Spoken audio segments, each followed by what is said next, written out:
Reflecting Christ, June 1st, Eden, the first home, Genesis 2, verse 22 to 24. The Lord God made a woman and brought her unto the man.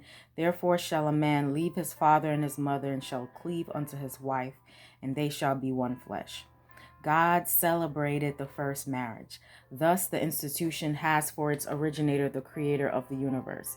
Marriage is honorable. It was one of the first gifts of God to man and is one of the two institutions that after the fall, Adam brought with him beyond the gates of paradise. When the divine principles are recognized and obeyed in this relation, marriage is a blessing. It guards the purity and happiness of the race. It provides for man's social needs. It elevates the physical, the intellectual, and the moral nature. The home of our first parents was to be a pattern for other homes as their children should go forth to occupy the earth. That home, beautified by the hand of God Himself, was not a gorgeous palace. God placed Adam in a garden. This was his dwelling. In the surroundings of the holy pair was a lesson for all time that true happiness is found not in the indulgence of pride and luxury, but in communion with God through His created works. If men would give less attention to the artificial and would cultivate greater simplicity, they would come far nearer to answering the purpose of God in their creation.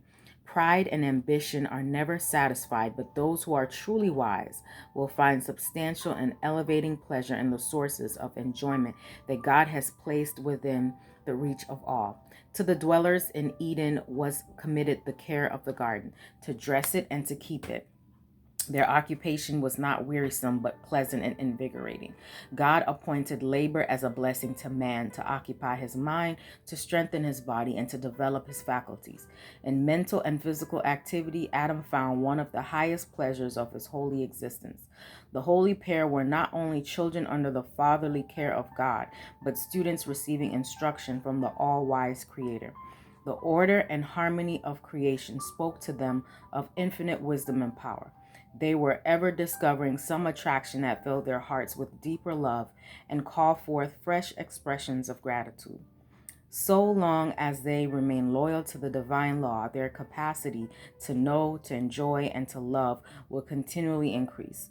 They would be constantly gaining new treasures of knowledge, discovering fresh springs of happiness, and obtaining clearer and yet clearer conceptions of the immeasurable, unfailing love of God. Hope you have a great day today. Reflect Christ.